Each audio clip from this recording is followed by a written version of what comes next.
Finally India কিন্তু তাদের Asia কাপের জন্য টিম ঘোষণা করে দিছে। অনেক ধরনের কানাঘোষা হচ্ছিল, অনেক কথাই বলতেছিলাম অনেকেই। আমি বলছিলাম, আপনারা বলছিলেন।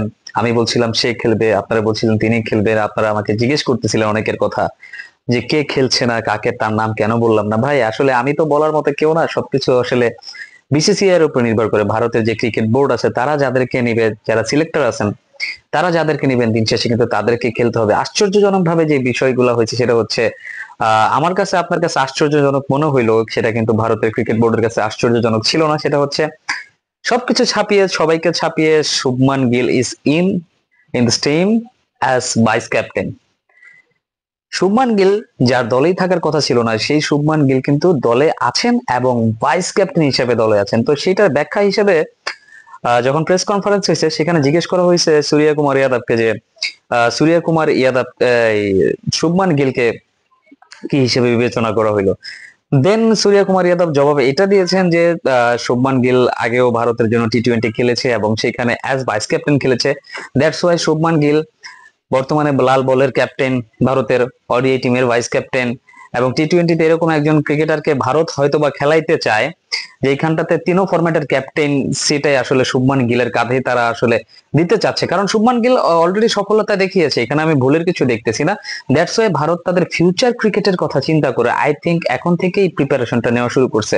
আসলে এশিয়া কাপটাই কিন্তু মূলত ভারতের প্রধান লক্ষ্য যদি আপনি ভেবে থাকেন, আমার কাছে মনে হয় না সেই লক্ষ্যটা এশিয়া কাপে ভারত চিন্তা করতেছে। ভারতের কিন্তু মূল লক্ষ্য হচ্ছে 2026 সালের যে টি-20 ওয়ার্ল্ড কাপ অনুষ্ঠিত হইতে যাইতেছে ভারতের ঘরের মাটিতে, সেটাকে ঘিরেই কিন্তু ভারত একটা দারুণ ভাবে প্ল্যান করে সামনের দিকে এগোতে চাচ্ছে। তো এই হচ্ছে বিষয়। তো শুভমান গিল ইজ ইন।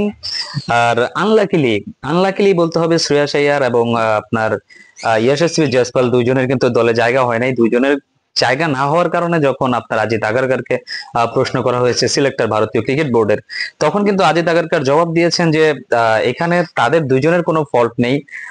সমস্যাটা হইতেছে গিয়ে তাদের সুযোগটা যখন আসবে তখন তারা অবশ্যই সেখানে খেলার সুযোগ পাবে। দেখেন একটা টিমে কত ভালো পারফর্মার হইলে একজন সিলেক্টর এই কথা বলতে পারেন যে দেখেন, আর পারফরমেন্সের তো কোনো ত্রুটি দেখি না আমি। গত আইপিএল এ আপনার শ্রেয়াস আইয়ার 50 এভারেজে রান করেছেন। তারপরে আপনার ইয়াশস্বী জয়সওয়ালের কথা যদি আপনি ধরেন, তার কিন্তু টি-20তে এভারেজ 35 এবং স্ট্রাইক রেটটা কিন্তু 160 থেকে 70-এর ঘরে। অন্যদিকে যদি আপনি শুভমান গিলের সাথে ইয়াশস্বী জয়সওয়ালকে আপনি চিন্তা করেন, তাহলে সেইখানটাতে আপনার শুভমান গিলের কিন্তু 130-35 স্ট্রাইক রেট, আর ইয়া এভারেজটা কিন্তু হচ্ছে 30। সেখানে ইয়াশস্বী জয়সওয়ালের চাইতেও শুভমান গিলের স্ট্রাইক রেট বলেন বা এভারেজ বলেন, দুইটাই কিন্তু কম। বাট ওই যে একটা কথা বললাম না, ভারতের ক্রিকেট ম্যানেজমেন্ট, ভারতের ক্রিকেট বোর্ড হয়তো বা চাইতেছে যে Shubman Gill will be the future leader for Indian cricket team in all format. That's why হয়তো বা শুভমান গিলকে তারা সুযোগ দিতে চাইতেছে, শুভমান গিলের পেছনে ইনভেস্ট করতে চাইতেছে। এটা আমি বুঝি, কিন্তু আসলে তারপরও অনেক কথা থেকে যায়। আমি যদি অন্য দেশের একজন যাই হোক ইউটিউবার বলেন, যাই বলেন, অন্য দেশের একজন অ্যানালিস্ট যাই বলেন না কেন আপনারা, আমি যদি সেই কথাগুলো বলতে যাই তাহলে আপনারা আমাকে বলবেন যে নিজের চরকায় তেল দেওয়ার জন্য। তো ভাই এত কথা শোনার আমার কোনো দরকার নাই। আমি জাস্ট আমার যে কথাগুলো বলার, স্কোয়াড নিয়ে কথা বলার দরকার। অবশেষে যে বুম বুম একাদশটা ঘোষণা করলো, এরা ব্যতীত আসেন সেই একাদশটা কি কি, সেই একাদশ গুলো নিয়ে একটু কথা বলি। প্রথম থেকে শুরু করতে চাই, প্রথম থেকে শুরু করতে চাই। কার নাম বলে শুরু করব বলেন তো? ওপেনার থেকে শুরু করি, ক্যাপ্টেন ভাইস ক্যাপ্টেন সিকোয়েন্সলি নাম বলে যাই। ওপেনার অভিষেক শর্মা, যাকে নিয়ে কোনো রকমের সন্দেহ নাই, ব্যাট বল দুইটাই পারদর্শী, 200 অলমোস্ট 200 স্ট্রাইক রেটে ব্যাটিং করেন। এই হচ্ছে আপনার ভারতের দলের ওপেনার অভিষেক। সেকেন্ড পজিশনে আপনার যেহেতু as vice captain Shubman Gill in করেই গেছে, তাহলে সেকেন্ড পজিশনটা আপনার শুভমান গিলেই খেলবে। আর যেহেতু ভাইস ক্যাপ্টেন সে দলের, তাহলে একাদশে কিন্তু সে শিওরলি থাকতে যাচ্ছে, সেটাও 100% শিওর। 3 নাম্বার পজিশনটায় আপনি তিলক বর্মা, যার 49 করে অ্যাভারেজ আছে টি-20 তে। 4 নাম্বার পজিশনে obviously Surya Kumar Yadav, captain for this team. 5 number পজিশনে আপনি কাকে খেলাবেন? 5 নাম্বার পজিশনে অবশ্যই আপনার হার্দিক পান্ডিয়া। 6 নাম্বারে অক্ষর প্যাটেল। 7 নাম্বারে রিঙ্কু সিং এর কথা বলা লাগে। তারপরে হচ্ছে আপনার 8 নাম্বারে, মানে আমি সিকোয়েন্স, আমি কাকে কাকে একাদশের কথা বলতেছি না, আমি জাস্ট প্লেয়ার গুলোর নাম বলতেছি একাদশে। তারপরে আছেন হচ্ছেন আপনার শিবম দুবে। তারপরে আপনার 9-এ আছেন কুলদীপ যাদব, 10-এ বরুণ চক্রবর্তী, 11-তে